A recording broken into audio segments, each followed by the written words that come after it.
This is the Chefpreneur Podcast, where we inspire professional cooks to take on greater risk to build a personal chef business for themselves. Now, here's your host, Andres Hinojosa. Hey everyone, welcome to another episode of the Chefpreneur Podcast. I am your host, Andres Hinojosa. Thank you guys so much for tuning in today on another episode.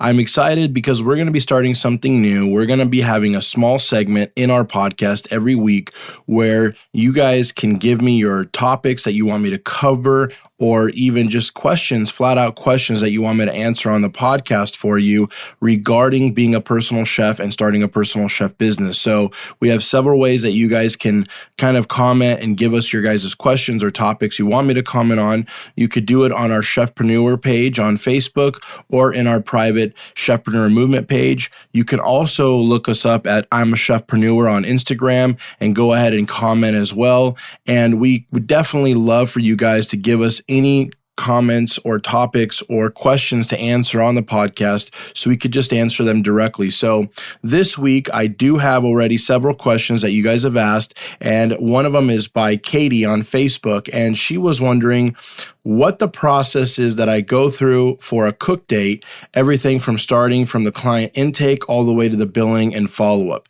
So basically, that's a great question, Katie. So there's a lot of different moving parts when it comes to the processes and the procedures and the things that I do to take in a client, right? So I don't want to dive in too much to it because it's a pretty lengthy answer to give you.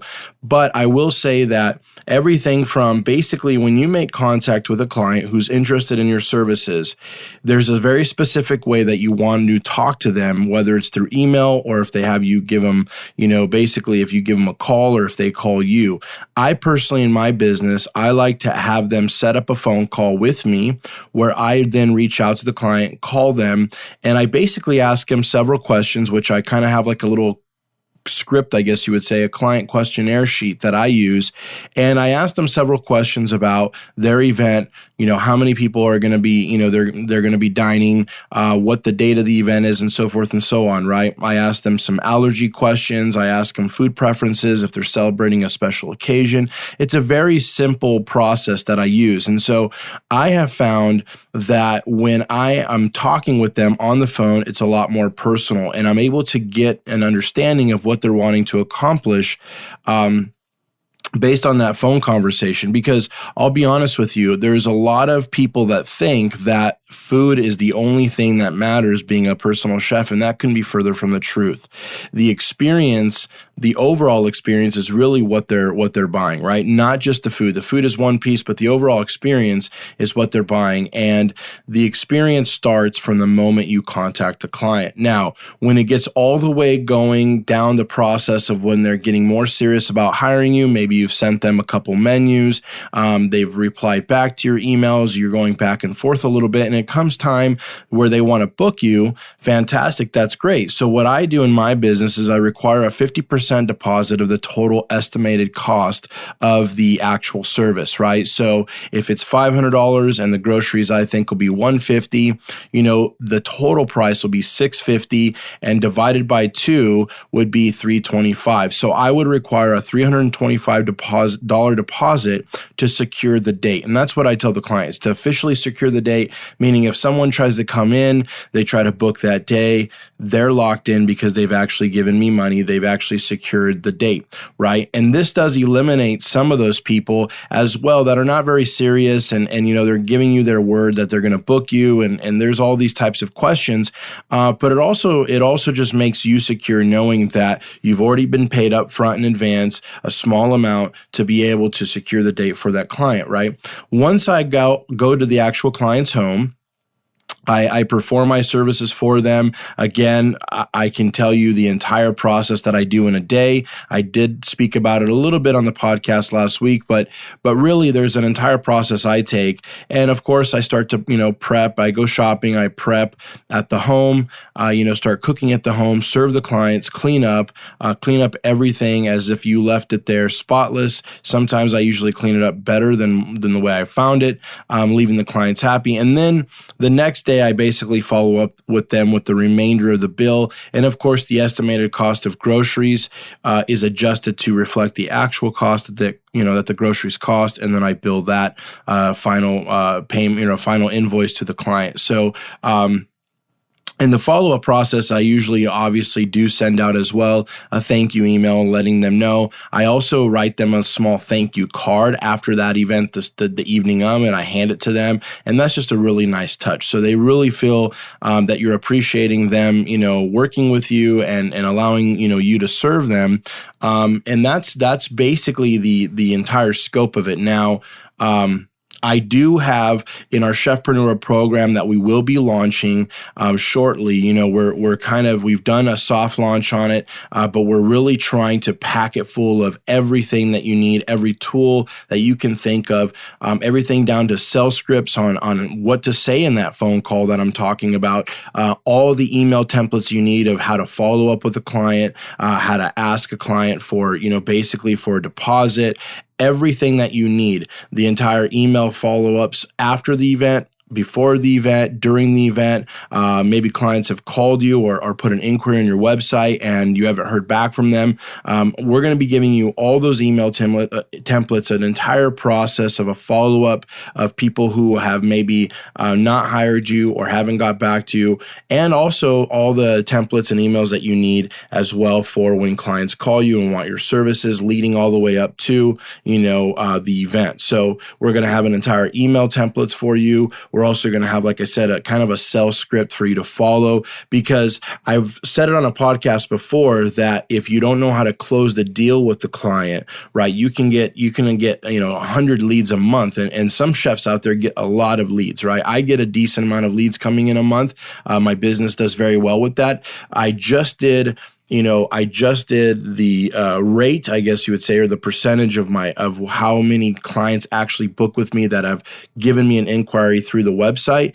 And it was a staggering 94.6% that I actually closed the sale. Now, I'm not saying that to brag. I'm just saying that I believe my processes and the way that I speak and communicate to the client really show up with that big number, right? That means that if 10 people contact me about an event, I have a 94% chance that they're going to actually hire me and pay me money to come serve them, which is huge. So again, some people think about how many inquiries you need a month. And so chefs can get really scared, like, oh my gosh, I need at least 20 people calling me a month. Like, I need all this, I need the business. I need to pay my bills. When realistically, you can get 5 solid leads. And if you can close 4 out of the 5 or 5 out of the 5, you're probably better off than the person who has 20 to 30 leads a month and it's only closing, 2 or 3, right? Because of the way that they're not able to communicate the best with the client. So I do, in the Chefpreneur program, we have an entire system and kind of blueprint dedicated to everything, how to, when to take an inquiry, what to say on the phone, what to ask, all the questions that you need to give them a whole new level of experience and really have them really wanting to hire you. So I hope that answers your question, Katie, and I hope that you guys keep on sending me any questions or any topics that you want me to comment on, because I would love to just really dive right into that those Q&A. So with that being said, I'm going to kind of move on into our podcast, which, our podcast this week is all about. So you know how to cook, right? You're a cook or a chef and you know how to cook, but do you have everything else it takes to be a personal chef? Now, I wanted to kind of put that title out for this podcast because of the fact that a lot of chefs think, that there's so much else that you need to have to be a personal chef other than just cooking, and that is the truth, right? And I just stated, answering Katie's question is you don't necessarily have to be the best cook, unfortunately, to be a personal chef. Right now, I personally think that you need to have really great skills to be a personal chef, but do you have everything else that it takes? And what I mean by that is it's not just about the personality, it's about having the confidence level to go in there and perform services for a client. And I'm telling you guys right now, one of the things that when I did the survey a while back, the number one thing you guys were afraid of, or the fear that you guys had about starting your own business, was that you didn't have enough money. right? You didn't have enough money to start your own business. Now, I've already kind of broken that myth and about how that is really completely false. You can really start this business with less than $500. So it's very adequate to start this business with less than $500, right? But the second thing that you guys had kind of a fear about starting your own business was that you didn't have enough experience yet. Now, when I dove in a little bit more and asking you guys what experience you meant, some of you guys did say cooking experience, but a lot of it was more paper experience, kind of like the doing the books, the business savviness, I guess, that you would think that you need to start this business. Now, it is true that you do need to have some basic underlying business principles that you need to understand, but it's not complicated, right? I was just telling someone the other day, I spoke with a lady who reached out to me on Facebook and was asking me some questions about a piece of software she's developing. And, through the Chefpreneur movement and through kind of the Chefpreneur program, I've had quite a bit of people reach out to me with various types of questions, not only just pertaining to a personal chef business, but just wanting my expertise in general. And that's been really, humbling for me. But she was telling me that she was asking me, basically what I thought about profiles of chefs and, what basically they need to put in front of the customer and the things that they need to have confidence in order to, to actually provide the services that they want to provide to clients. And yes, it's true that you need to have, like I said, some basic business, savviness or I don't want to say experience, but basic business principles that you guys need to understand. But here's the thing, guys. It's not complicated when you know how to sell your services and you know how to perform. One of the things that a lot of you cooks and chefs out there know how to do is definitely know how to cook. Right? And a lot of people say, I don't have the personality to be a personal chef. I don't have these levels of management skills. And so that's another one that I saw people saying was, I don't have enough experience yet, was one of their fears. And when I asked them specifically what those were, they're like, well, I've never been a sous chef, or I've never been a chef. I've never been a manager, right? Now, the word chef is loosely used all over the world, right? But let's be honest with you. There's a old school way of earning your stripes and understanding that you're in a kitchen or a restaurant, whether it's a hotel or whatever dining venue you work at. And there's a level of, I guess you would say, hierarchy that you do have to climb up the ranks in order to be called a quote unquote chef, right? Because there is cooks, there's chefs in that space. But as I said in a previous podcast, when you show up in front of a client and you show up to their home, you are the chef. They don't say that you're the cook. You're your own entity. You are the guy in your own business, in your own self-employed business as a personal chef. You are the chef. There's no one else, right? So you've promoted yourself in your own right, in your own business. Now, a lot of people maybe feel, or a lot of you might feel like, well, I haven't earned those stripes yet, right? And those are those fears that you're going to have to overcome. And one of the things that I realized was there has been several people, especially like I've talked about on the podcast with Chef Alexander. I spoke about him before. He's a chef that lives in Tijuana, Mexico. He's done another event for me that just came about. And when I sent it to him, the clients were super pleased. Again, I called them. They said that Chef Alexander did a fantastic job, and they were blown away. Now, listen, Chef Alexander has never been an officially titled chef in any restaurant that he's ever worked or any hotel that he's ever worked. He's only been a line cook, right? But in this mode where he's transferred over to the other side of, working for himself in front of a client, he is the chef now, right? And so I want you guys to kind of get a grasp on that. I'm trying to open your mind up to that because you don't have to have this title of chef where you are right now in order to be a chef in your own right, in your own business. Now, depending on the level that you're at, if you're a novice person who's, maybe just barely getting out of culinary school, you don't feel confident enough in your skills yet, okay, then maybe you should go and get some experience just so that you can build up your technical skills as well as your confidence in maybe another area, business, such as a restaurant or hotel, and work in a kitchen and, get some of that experience, right?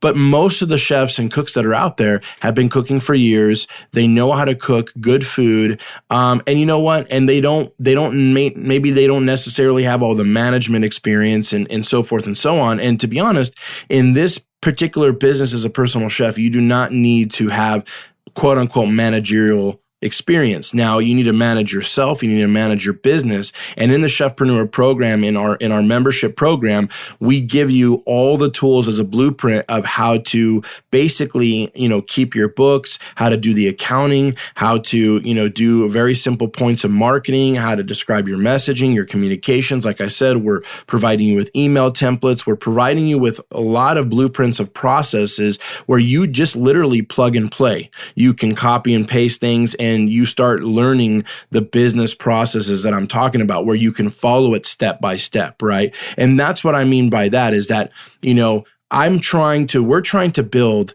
and I haven't really came out fully and told you guys this on the podcast yet, because we're trying to cultivate, basically a movement around this to where we can serve you all best in what you need to be successful. So right now, behind the scenes, we are developing an entire program that is going to teach you from A to Z how to start your own personal chef business, how to grow it, how to be successful at it, how to keep clients coming back for more.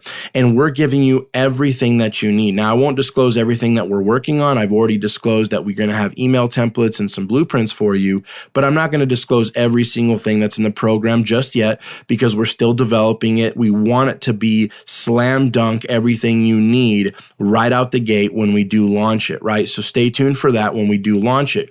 But in general, when you're looking at how much experience you need to be a personal chef, if you're a good cook, right, and you can learn some basic business practices that we will teach you, right, and we will give you blueprints for where you can cut and paste and copy, where you don't need to really basically think about it, right? You're just going to overview it, read it, you'll know it, but you're not needing to study it. You're not needing to create it from scratch. We're going to do all that for you. You're going to be successful right out of the gate. I truly believe that you can go out there in 30 days and find your first personal chef client, even if you've never done this before.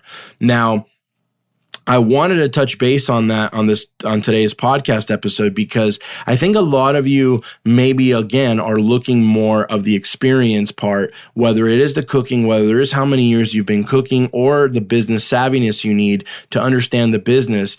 But realistically, I'm trying to make it as easy. We're trying to make it as easy as possible for you to be successful, get you to go from 0 to 100 as fast as we can give you, as fast as we can get you there, right? That's our goal. That's our mission here at Chefpreneur. And so I just wanted to kind of open up the discussion today on the podcast about that, because it was one of your guys' second fear. It was the second biggest fear you guys had, was that you didn't have enough experience yet. And that's a very vague thing. It's a very vague survey question and answer.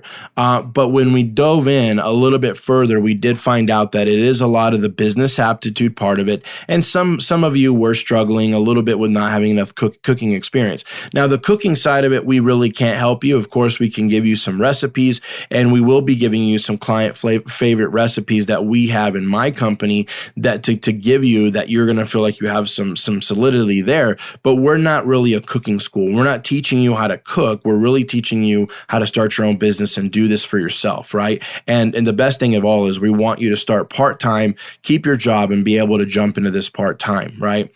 But that's the thing that I wanted to touch on, is that you guys, if you want more experience cooking and more technical experience, go ahead, by all means, stay in a restaurant, stay in a hotel, stay where you're working right now until you feel confident enough that you're actually cooking good food, or you feel a little bit more technically, confident in yourself. Then make the transition. But if you're already an experienced cooker or chef right now, man, this is the best time to start your own personal chef business. And you don't need to know so much about the entire, some people talk about corporations and companies, and there's all these caveats to it, and it gets really complicated. And as a personal chef, your business is being self-employed. It's a micro, small business. So you're not having to manage a whole lot, right? Especially when we're helping you with everything that you need help with by giving you all the tools and all the worksheets sheets and templates and blueprints you need to be successful. So that's really what I wanted this podcast to be about today.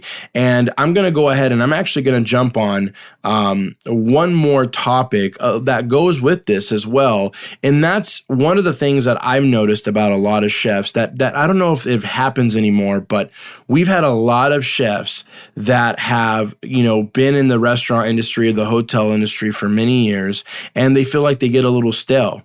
And one of the things that I found with myself as being a personal chef is you're not around a lot of chefs to learn new cooking skills and techniques, right?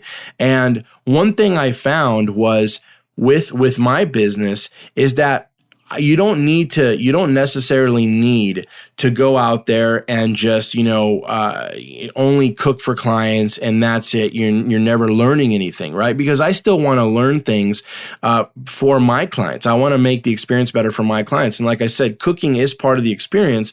It's not the entire experience, but it definitely is an important part of the experience. And so how do I deliver more skills to myself and get more confidence and more technically, enabled to deliver really great quality food to my clients? And what I've found is I love learning and going and staging at different places. Now, here's the beautiful thing about being self-employed. As a personal chef where I'm working for myself, I can make time, take a whole day, go work for free at a restaurant or, go to basically to a restaurant to learn sushi or to learn a certain type of technique that I want to learn, or maybe even go take a class somewhere at a local community college or at a local culinary school, right? Here in California, if you go up north, there's the CIA Greystone, and it's more of an extended program where they have classes to teach you different types of cuisines and different types of techniques. And the beautiful thing as being self-employed with that, it's a write-off, anything that you do, that you pay for. But even if you'd want to go work for free in a local restaurant in your area, and maybe you find a great chef in your city or in your area and you want to go stage, you want to go learn from them, you go work for them for free for a couple days, which you can because you're self-employed and you have the time to do so, such as myself, and you can learn so many technical skills from them. You can learn and add more value to your clients, right? Recently, we had somebody post a comment in our Facebook group about learning how to basically do chocolate work, right? Now, I don't know what the gentleman was wanting to do chocolate work for, but that's fantastic. And so he's trying to come into the group and get resources on maybe where he can go learn some chocolate techniques. And that's the beautiful thing is that the techniques that you learn in the restaurants and hotels and in your career so far, of course, you carry with you, right? You're learning techniques on how to cook better. You're learning techniques on how to do certain types of cuisines and styles of cooking. And that right there is being able to be portrayed into clients in the future, right? Every single bit of information, every single thing that you learn can be transferred to a client as a personal chef. Actually, I believe it could be transferred even more than you just being a cook, going and applying at another restaurant or hotel and, trying to make more money or trying to get a promotion saying, I know all these techniques and so I'm that good, pay me more. Of course, people will pay you more if you're a more seasoned cook or even, of course, a more seasoned chef. But I think in the personal chef space, you're able to add more value to your clients and make the experience even better for them, right? So just because you step out on your own and be a personal chef, I'm going to tell you one very important thing right now. Even when you step out and become a personal chef and you're doing it part-time, it doesn't matter. You're always constantly growing. You're always constantly trying to learn new techniques and innovate yourself, right? But guess what? That means that you're going to become better to your clients and your clients are going to get a better experience. You're going to be able to serve them better.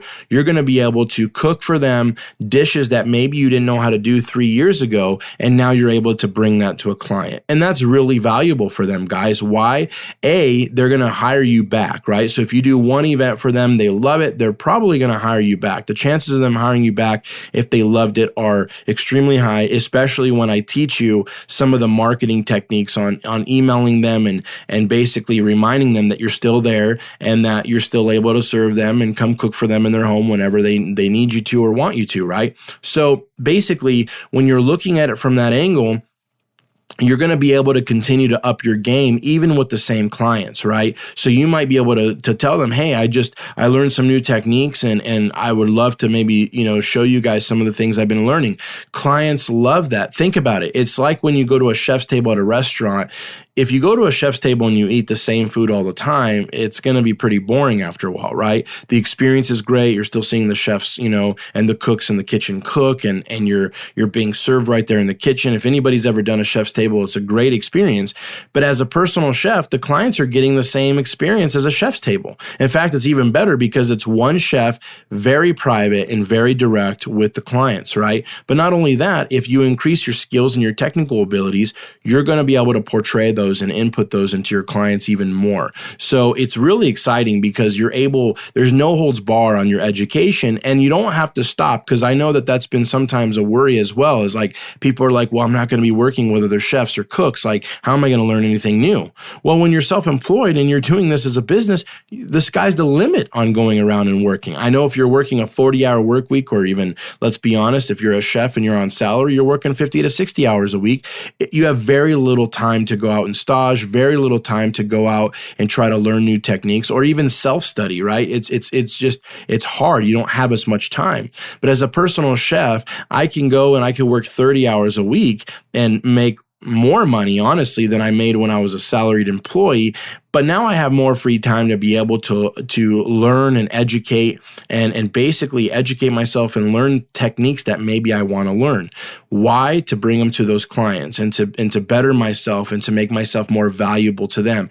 And I'm not going to lose that creative side. I'm not going to get bored with what I'm doing, right? Because it's easy to get in that rut. If your clients want the same dish over and over and over, it could get a little repetitive and it can get a little boring for you, right? So you want to continue to build yourself up, right? I know that everybody on a basic level knows that if you stop learning, if you choose to stop learning and you don't want to learn anymore, you're pretty much dead in the water. You're plateaued. In fact, you're plateaued, and then eventually you'll start to go downhill because everyone else around you is going to be increasing their education and they're going to be learning new things, and you're not. You're going to be stayed the same, and like I said, you're going to go down, right? Just like there's a lot of old school chefs out there that still are using the same menus and techniques from back in the 80s. And there's nothing wrong with a beurre blanc, and there's nothing wrong with basic, beautiful, French prepared food, but it's a little outdated in a lot of areas, right? And so when those chefs don't change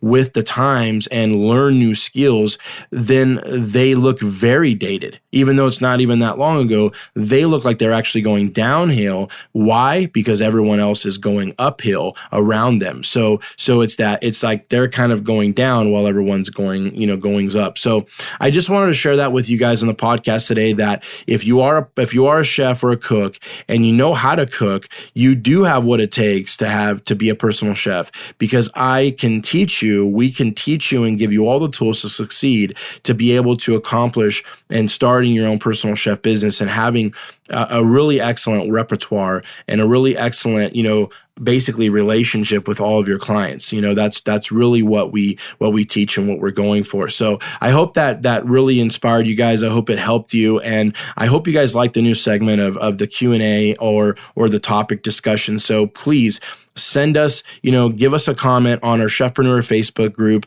as well as, in our private Chefpreneur Movement group. And if you'd like to join that group, just search the Chefpreneur Movement on Facebook and just basically request to join the group. We'd love to have you in there. If you're serious about wanting to start a personal chef business, part-time, full-time, it doesn't matter, or you want to just be part of the movement and start to look at what we're talking about, please request to join the group, guys. It's a free group. It is a private group, but it's free.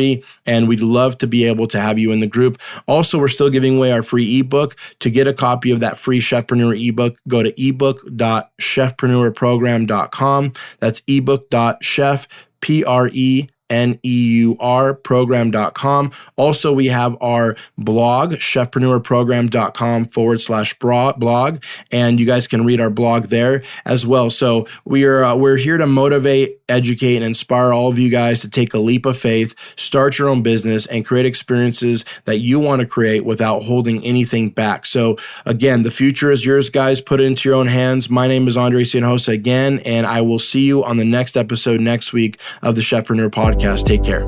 Thank you for listening to the Chefpreneur Podcast, where we want to educate, motivate, and inspire as many chefs to become their own boss. Please subscribe to the podcast and join us every week to be part of the movement. To sign up for our free online training, visit becomeachefpreneur.com.